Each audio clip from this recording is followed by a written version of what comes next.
Ito yung sinasabi kong singit, no?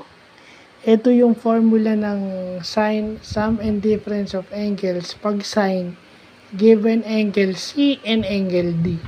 So, napansin natin yung sum and difference dati, sine A, sine B, cosine A, cosine B. Paano naman pag given yung cosine C at cosine D? So, ito yung formula pag yung sine. Sine muna, mamaya na yung cosine. Okay? So, mas madali pala pag C and D.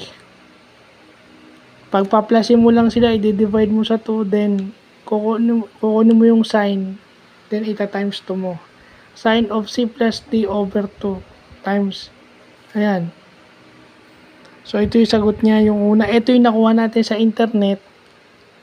90 plus 40 is 130. 130 divided by 265. So, 2 times sine 65 times cosine 25. So, yun ang sagot. May calculator naman.